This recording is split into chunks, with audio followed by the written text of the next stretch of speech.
నమస్తే, welcome to morning prime time news. నేను Sheela.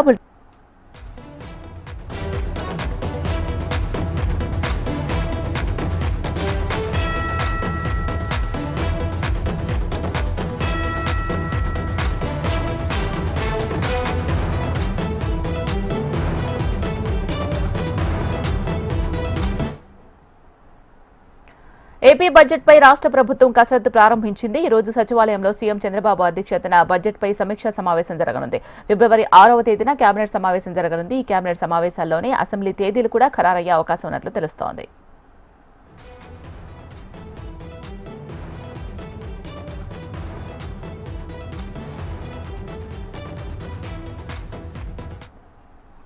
AP budget పై రాష్ట్ర ప్రభుత్వం కసరత్తు ప్రారంభించింది. ఈ రోజు సచివాలయంలో సీఎం చంద్రబాబు అధ్యక్షతన బడ్జెట్ పై సమీక్షా సమావేశం జరగనుంది.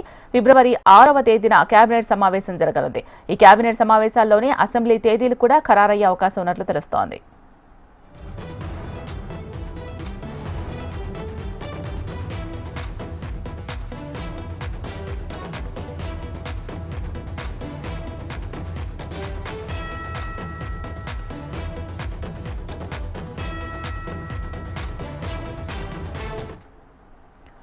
ఏపీ బడ్జెట్ పై రాష్ట్ర ప్రభుత్వం కసరత్తు ప్రారంభించింది. ఈ రోజు సచివాలయంలో సీఎం చంద్రబాబు అధ్యక్షతన బడ్జెట్ పై సమీక్షా సమావేశం జరగబోతోంది. ఫిబ్రవరి 6వ తేదీన కేబినెట్ సమావేశం జరగబోతోంది. ఈ కేబినెట్ సమావేశాల్లోనే అసెంబ్లీ తేదీలు కూడా ఖరారయ్యే అవకాశం ఉన్నట్లుగా సమాచారం అందుతోంది.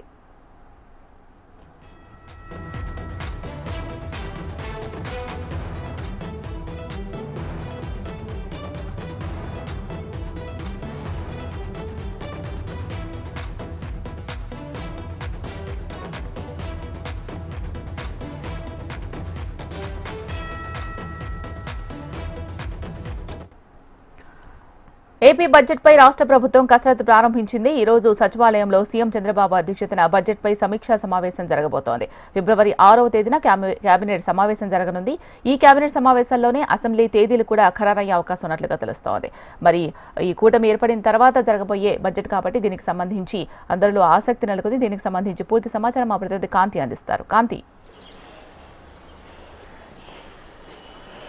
యాశీల, ఏపీ రాష్ట్ర బడ్జెట్ ప్రవేశపెట్టేందుకు ఏపీ ప్రభుత్వం కసరత్తు ప్రారంభించింది. ఎన్డీఏ కూటమి ప్రభుత్వం ఏర్పడిన తరువాత ఆర్థిక శాఖకు సంబంధించినటువంటి లోటుపాట్లు ఏవైతే ఉన్నాయో దానికి సంబంధించి పూర్తిగా ఆంధ్రప్రదేశ్లో ఆర్థిక శాఖ అస్తవ్యస్తంగా ఉంది అని పదే పదే ఆంధ్రప్రదేశ్ ప్రభుత్వం చెప్తోంది. అయితే దీనికి సంబంధించి ఏదైతే బడ్జెట్ సమావేశాలు నెలకొల్పేదానికి సంబంధించినటువంటి చర్చ ఏదైతే ఈరోజు చంద్రబాబు నాయుడు ఆర్థిక శాఖకు సంబంధించినటువంటి అధికారులు మంత్రితోటి సమావేశం అవుతారు. అయితే ఈ నెల వచ్చే నెల 6వ తేదీన ఏపీ కేబినెట్ సమావేశం నిర్వహించనున్న నేపథ్యంలో కేబినెట్లో బడ్జెట్ కి సంబంధించినటువంటి ప్రతిపాదనలన్నింటినీ కూడా ఆమోదింపవలసి ఉంటుంది. కాబట్టి ముందుగానే ఆర్థిక శాఖకు సంబంధించినటువంటి అధికారులతోటి ఈరోజు సీఎం చంద్రబాబు నాయుడు చర్చిస్తారు. అలాగే ఆంధ్రప్రదేశ్లో ప్రస్తుతం బడ్జెట్ ప్రవేశపెట్టడానికి కొన్ని కీలకమైనటువంటి నిర్ణయాలు తీసుకోవాల్సిన అవసరం కూడా ఉంది. ఏవైతే సూపర్ 6 పథకాల్లో భాగంగా ప్రతి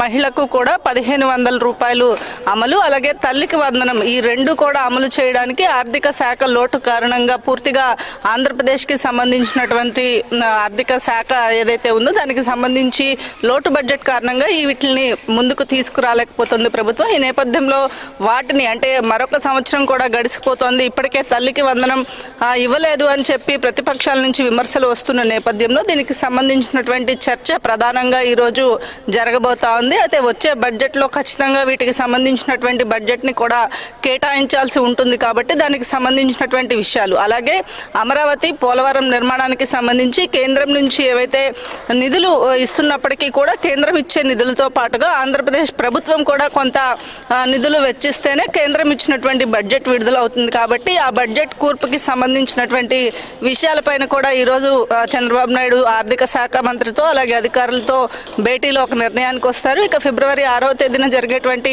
కేబినెట్లో ఏదైతే సమీక్షకు సంబంధించినటువంటి ఏదైతే బడ్జెట్కి సంబంధించినటువంటి ప్రపోజల్స్ అన్నీ కూడా ఓకే చేసే అవకాశం కనిపిస్తోంది. షీలా. రైట్, థ్యాంక్ యూ కాంతి.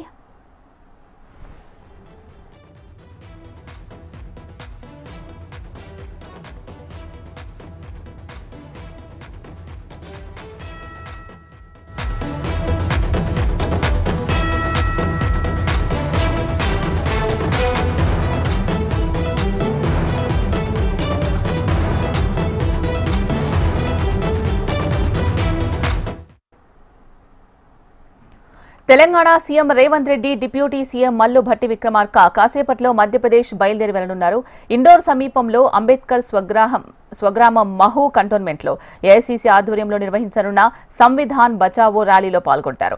రాజ్యాంగంపై దాడి చేస్తున్నారు అంటూ కాంగ్రెస్ ర్యాలీకి పిలుపునిచ్చింది. ఈ సందర్భంగా మహూ వెటనరీ గ్రౌండ్లో జరగనున్న సభలో ఏఐసీసీ అధ్యక్షుడు మల్లికార్జున ఖర్గే, కాంగ్రెస్ అగ్రనేతలు రాహుల్, ప్రియాంక గాంధీ, కేసీ వేణుగోపాల్ పాల్గొనబోతున్నారు.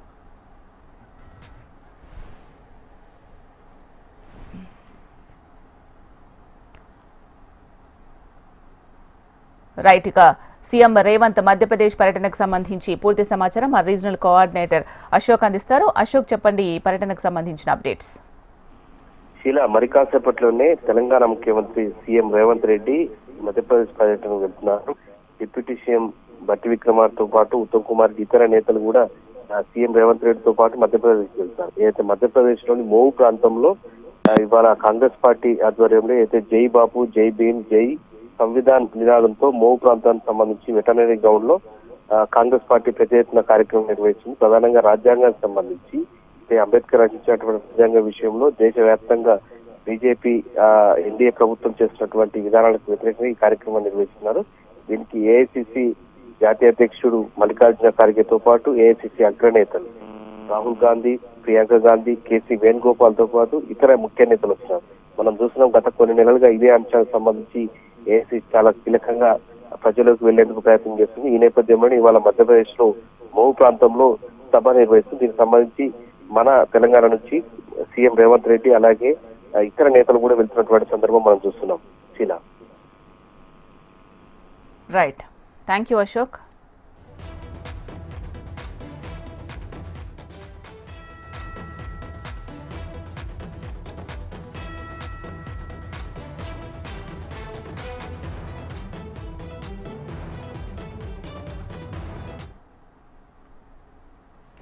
ఉత్తరాఖండ్లో ఇవాటి నుంచి ఉమ్మడి పౌర స్మృతి అమల్లోకి రానుంది. దేశంలో ఉమ్మడి పౌర స్మృతి అమలు చేసిన తొలి రాష్ట్రంగా ఉత్తరాఖండ్ రికార్డు సృష్టించబోతోంది. ఇందుకోసం అన్ని ఏర్పాట్లు పూర్తి చేశారు. యూసీసీ ముసాయిదా రూపకల్పనకు ఆ రాష్ట్ర సర్కార్ పెద్ద కసరత్తు చేసింది. ఇందుకోసం సుప్రీంకోర్టు రిటైర్డ్ న్యాయమూర్తి రంజనా ప్రకాష్ దేశాయ్ సారథ్యంలో నిపుణుల కమిటీ నియమించింది. దాదాపు ఏడాదిన్నర పాటు కసరత్తు చేసిన కమిటీ యూసీసీ ముసాయిదా బిల్లును తయారు చేసింది. దాదాపు నెల రోజుల తర్వాత ఈ బిల్లుకు రాష్ట్రపతి ద్రౌపది ముర్ము ఆమోదం లభించింది. తాజాగా మార్గదర్శకాలకు సంబంధించిన నివేదిక అందడంతో రాష్ట్ర కేబినెట్ యూసీసీ అమలుకు నిర్ణయం తీసుకుంది. యూసీసీపై ఉత్తరాఖండ్ మోడల్ బీజేపీ పాలిత ఉత్తరాఖండ్లో యూసీసీ అమల్లోకి వస్తుండటంతో మిగతా బీజేపీ పాలిత రాష్ట్రాలు అదే బాటలో నడిచే అవకాశం కనిపిస్తోంది.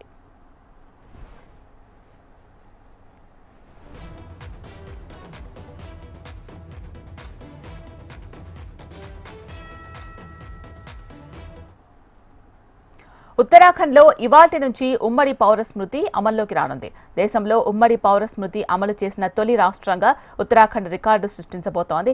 ఇందుకోసం అన్ని ఏర్పాట్లు పూర్తి చేశారు. యూసీసీ ముసాయిదా రూపకల్పనకు ఆ రాష్ట్ర సర్కార్ పెద్ద కసరత్తు చేసింది. ఇందుకోసం సుప్రీంకోర్టు రిటైర్డ్ న్యాయమూర్తి రంజనా ప్రకాష్ దేశాయ్ సారథ్యంలో నిపుణుల కమిటీ నియమించింది. దాదాపు ఏడాదిన్నర పాటు కసరత్తు చేసిన కమిటీ యూసీసీ ముసాయిదా బిల్లును తయారు చేసింది. దాదాపు నెల రోజుల తర్వాత ఈ బిల్లుకు రాష్ట్రపతి ద్రౌపది ముర్ము ఆమోదం లభించింది.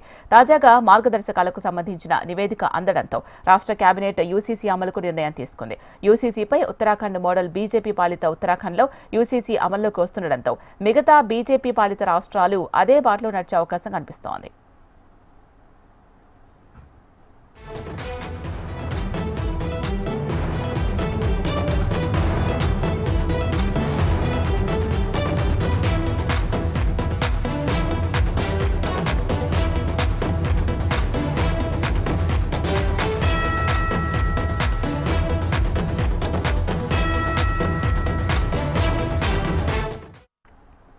ఈ నెల 31న టీటీడీ పాలక మండలి అత్యవసర సమావేశం కానుంది. ఫిబ్రవరి 4న రథ సప్తమిని పురస్కరించుకుని పాలక మండలి భేటీ కానుండగా రథ సప్తమి ఏర్పాట్లపై సభ్యులు అధికారులతో సమీక్ష జరపనున్నారు చైర్మన్ బీఆర్ నాయుడు. భక్తులకు కల్పించాల్సిన సదుపాయాలు, సౌకర్యాలపై అధికారులకు పలు సూచనలు చేరున్నారు. జనవరి 8న తిరుపతి తోపులాట ఘటనను దృష్టిలో ఉంచుకుని పటిష్ట ఏర్పాట్లు చేయాలని టీటీడీ నిర్ణయం తీసుకుంది. రథ సప్తమి నాడు 7 వాహనాలపై భక్తులకు శ్రీవారి దర్శనం ఇవ్వనుండగా ఫిబ్రవరి 3 నుంచి 5 వరకు స్లాటెడ్ సర్వదర్శనం టోకెన్లు జారీ రద్దు చేసింది టీటీడీ. దీంతో పాటు ఫిబ్రవరి 4న పలు ఆర్జిత సేవలు, సిఫార్సు లేఖలపై వీఐపీ బ్రేక్ దర్శనాలు, అన్ని ప్రివిలేజ్ దర్శనాలు రద్దు చేసింది. రైట్. ఇక ఇదే అంశానికి సంబంధించి మరింత సమాచారం మా ప్రతినిధి రాము అందిస్తారు. రాము, చెప్పండి. Thank you Sheela. మనం చూసుకున్నట్టయితే ఈ నెల 31వ తేదీన అంటే జనవరి నెల ఆఖరికి తిరుమల తిరుపతి దేవస్థానం పాలక మండలి సమావేశం కూడా అత్యవసరమైనటువంటి భేటీ నిర్వహించనుంది. దీనికి సంబంధించి ప్రత్యేకించి మనం చూసుకున్నట్టయితే తిరుపతిలో ఇటీవల కాలంలో చోటు చేసుకున్నటువంటి అంటే ఈ యొక్క వైకుంఠ ఏకాదశికి సంబంధించినటువంటి తొక్కిసలాటలో జరిగినటువంటి ప్రమాదంలో 6 మంది మృత్యువాత పడ్డారు. దానికి సంబంధించి ప్రత్యేకించి కూడా ఈ యొక్క సమావేశంలో చర్చ సాగనుంది. అటు తర్వాత మనం చూసుకున్నట్టయితే ఫిబ్రవరి 4వ తేదీన అత్యంత వేడుకగా తిరుమలలో జరుగుతున్నటువంటి రథసప్తమి ఏదైతే ఉందో దానికి సంబంధించి కూడా ఈ యొక్క భేటీలో ఆ ప్రత్యేకమైనటువంటి కొన్ని నిర్ణయాలు తీసుకునే విధంగా కూడా బోర్డు ముందుకు వెళ్ళేటువంటి పరిస్థితి కనపడుతుంది. అంటే ఈ యొక్క రథసప్తమి ఏర్పాట్ల మీద సభ్యులు అందరితో కూడా అధికారులతో ఈవో అదే విధంగా చైర్మన్ కూడా సమీక్ష జరిగేటువంటి పరిస్థితి. అంటే గతంలో జరిగినటువంటి తప్పిదాలు ఏవి కూడా ఇక మీదట తిరుమలలో జరుగుతున్నటువంటి పండగలకు కావచ్చు, ప్రత్యేక పర్వదినాలకు కావచ్చు, ఎటువంటి ఇబ్బందులు తలెత్తకుండా ప్రత్యేకమైనటువంటి చర్యలు తీసుకోవాలి. దానికి సంబంధించినటువంటి బందోబస్తులు విపరీతంగా అంటే ఎక్కువగా కూడా ఏర్పాటు చేయాలనేటువంటి దిశగా కూడా ఈ యొక్క సమావేశం కొనసాగేటువంటి పరిస్థితి కనపడుతుంది. ప్రత్యేకించి మన యొక్క సామాన్య భక్తులు ఎవరైతే ఉన్నారో వాళ్ళకి అన్ని సౌకర్యాలు కల్పించాలి, ఎటువంటి ఇబ్బందులు తలెత్తకుండా చూసుకోవాలి. అంటే శ్రీవారి దర్శనార్థం శ్రీవారి కోసం తిరుమలకు వచ్చేటువంటి ఈ యొక్క భక్తులు ఎవరైతే ఉన్నారో వాళ్ళందరికీ కూడా సదుపాయాలన్నీ సక్రమంగా కల్పించాలనేటువంటి దాని మీద కూడా ప్రత్యేకమైనటువంటి చర్చ జరిగేటువంటి పరిస్థితి కనపడుతుంది. అంటే రథసప్తమి నాడు కూడా 7 వాహనాల మీద ఈ యొక్క శ్రీవారు అంటే ఉదయం సూర్యప్రభ వాహనం నుంచి కూడా రాత్రి చంద్రప్రభ వాహనం వరకు దాదాపు 7 వాహనాల్లో కూడా మాడా వీధుల్లో కూడా ఉత్తర దక్షిణ తూర్పు పడమర మాడా వీధులు ఏవైతే ఉంటాయో ఈ యొక్క మాడా వీధులు కూడా విహరిస్తూ భక్తులందరికీ కూడా దేవదేవుడు కటాక్షించేటువంటి పరిస్థితి కనపడుతుంది. ఈ నేపథ్యంలో అక్కడ వచ్చేటువంటి భక్తాదులు ఎవరైతే ఉంటారో లక్షలాది కొద్ది భక్తులు వచ్చేటువంటి పరిస్థితి కనపడుతుంది. 7 వాహనాల్లో ఒకే రోజు రథసప్తమి నాడు అందరికీ కూడా గోవిందనామ స్మరణలతో మారుమోగుతున్నటువంటి తిరుమల గిరులన్నింటిలో కూడా శ్రీవారు విహరించేటువంటి పరిస్థితి కనపడుతుంది. ఆ నేపథ్యంలో ఎటువంటి తొక్కిసలాటలు జరగకుండా, ఎటువంటి ఇబ్బందికర వాతావరణం తలెత్తకుండా పూర్తి స్థాయిలో భారీ బందోబస్తును ఏర్పాటు చేసి భక్తులందరికీ కూడా స్వామివారి దర్శనం కల్పించే విధంగా ఏర్పాట్లు చేసే విధంగా కూడా ఈ యొక్క సమావేశం నిర్వహించేటువంటి పరిస్థితి కనపడుతుంది. అంటే 8వ తేదీ తోపులాట ఏదైతే జరిగిందో దానికి దృష్టిలో ఉంచుకొని కూడా ప్రత్యేకమైనటువంటి చర్యలు చేపట్టాలి. ఇటువంటి సంఘటనలు మళ్ళీ కూడా పునరావృతం కాకూడదు. ఈ నేపథ్యంలో అంటే తొక్కిసలాట జరిగిన తర్వాత కూడా ఒక 2-3 ప్రమాదాలు తిరుమలలో చోటు చేసుకున్నాయి. లడ్డు విక్రయ కేంద్రంలో కూడా 47వ కౌంటర్ లో కూడా అగ్ని మంటలు అన్ఎక్స్పెక్టెడ్ గా రావటము, ఆ యొక్క కంప్యూటర్ ఏదైతే ఉందో దాంట్లో నుంచి మంటలు రావటం, వీటన్నిటి మీద కూడా ఈ యొక్క సమీక్ష చేసేటువంటి పరిస్థితి కనపడుతుంది. అంటే ఇటీవల జరిగినటువంటి ఈ యొక్క ప్రమాదాల మీద కేంద్రం గతంలో మనం చూసుకున్నటువంటి ఒక ప్రత్యేకమైనటువంటి కేంద్రానికి సంబంధించినటువంటి ప్రత్యేక బృందం వచ్చి ఏం జరిగింది ఏంటి అనేటువంటి నివేదికను ఇవ్వదలుచుకున్నారు. దానికి సంబంధించి కూడా పూర్తిగా ఈ యొక్క నివేదికను మధ్యంతర ఉత్తర్వులతో కూడా ఆపినట్లు కూడా మనకు తెలుస్తుంది. దీనికి సంబంధించి ఏపీ సీఎం చంద్రబాబు నాయుడు, అమిత్ షా కూడా దాని మీద జరిగినటువంటి సంఘటనకు సంబంధించి అతను ప్రశ్నించడం కూడా జరిగింది. ఈ నేపథ్యంలో ఆ యొక్క ఉత్తర్వులు వెనక్కి తీసుకోవడం కూడా ఒకటి జరిగింది. అయితే 31వ తేదీ జరుగుతున్నటువంటి యొక్క అత్యవసర భేటీ ఏదైతే ఉందో దీంట్లో ఒక ప్రత్యేకమైనటువంటి కీలక నిర్ణయాలు తీసుకునేటువంటి పరిస్థితి కనపడుతుంది. అదేవిధంగా ఫిబ్రవరి 3వ నుంచి కూడా 5వ తేదీ వరకు మనం చూసుకున్నట్టయితే స్లాటెడ్ సర్వదర్శనం టోకన్లు రద్దు చేస్తున్నట్లు కూడా ఇప్పటికే కూడా టీటీడీ ప్రకటించింది. మళ్ళీ ఆ యొక్క దర్శన టికెట్లు ఎప్పుడు పునరావృతం అవుతాయి ఏంటి అనేటువంటిది కూడా ఈ యొక్క బోర్డు తీర్మానంలో కూడా తేటతెల్లమయ్యేటువంటి పరిస్థితి కనపడుతుంది. అంటే దీనికి సంబంధించి మనం ఇంకొక రకంగా చూసుకుంటే ఫిబ్రవరి 4వ తేదీ పలు ఆర్జిత సేవలు కావచ్చు, సిఫార్సు లేఖల మీద విఐపి బ్రేక్ దర్శనాలు అన్ని కూడా ఈ యొక్క ప్రివిలైజేషన్ దర్శనాలు ఏవైతే ఉన్నాయో వీటన్నిటి కూడా టీటీడీ రద్దు చేసేటువంటి పరిస్థితి కనపడుతుంది. షీలా, థ్యాంక్ యూ రాము.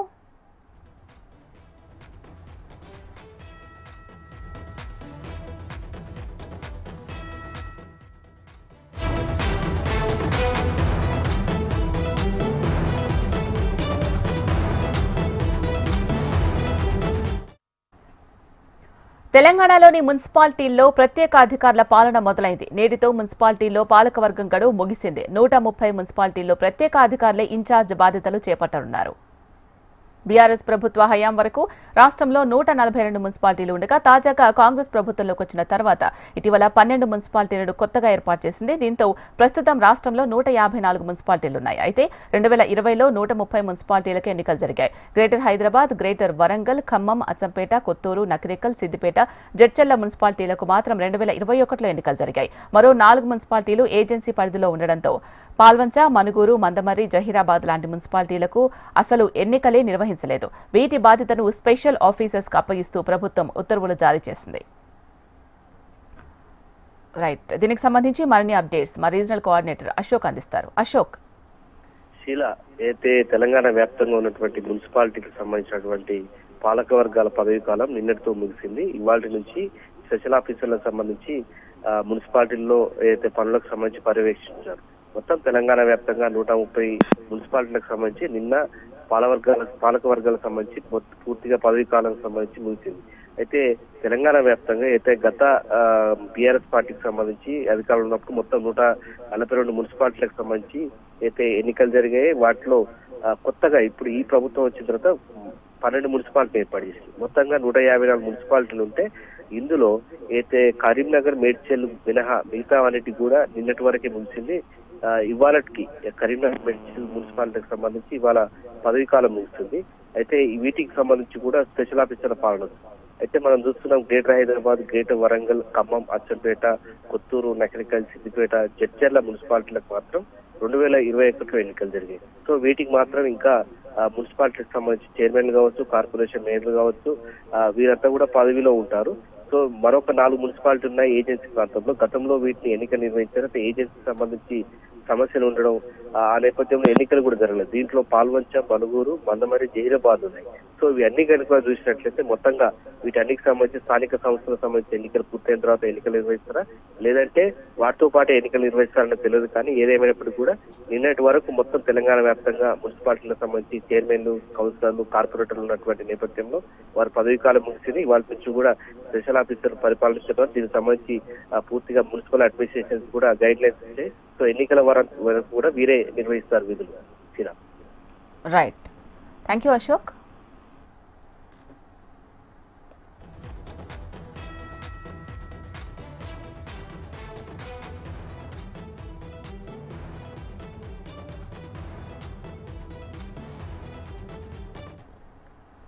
రాష్ట్ర ప్రభుత్వ పథకాలపై ఎమ్మెల్యే కోమటిరెడ్డి రాజగోపాల్ రెడ్డి సంచలన వ్యాఖ్యలు చేశారు. కాంగ్రెస్ ప్రభుత్వం వచ్చాక ఒకసారి రైతు బంధు పడిందని, మధ్యలో ఒకసారి వెయ్యలేదని అన్నారు. రైతు భరోసాలో ఇచ్చిన హామీ మేరకు కాకుండా కొంత నగదు తగ్గించామని అన్నారు. అందుకే గ్రామాల్లో ప్రజలు ప్రభుత్వాన్ని తిడుతున్నారని, కేసీఆర్ను మెచ్చుకుంటున్నారు అంటూ కీలక వ్యాఖ్యలు చేశారు. ఎన్ని అప్పులు చేసైనా హామీలు నిలబెట్టుకుంటామని, సంక్షేమ పథకాలు అమలు చేస్తామని అన్నారు రాజగోపాల్ రెడ్డి. రైతు భరోసా పేరు మార్చింది. రైతు భరోసా కూడా గవర్నమెంట్ రాగానే ఎమ్మటే ఇచ్చిందా? ఎంత ఇచ్చారు? 5,000 నాకు ఇచ్చినప్పుడు మళ్ళీ కాంగ్రెస్ వచ్చిన ఇచ్చిండ్రు. మధ్యలో మాత్రం ఒకసారి డుంకి కొట్టింది. ఒకటే తిరుగుతారు జనం ఊళ్ళో పోతే, ఒకటే తిడుతున్నారు. కేసీఆర్ బాగుండేది ఇస్తారు కాంగ్రెస్ అన్నారా? కానీ కేసీఆర్ బాగుండే రైతు బంధు మీకు తెలుసు. రైతు భరోసా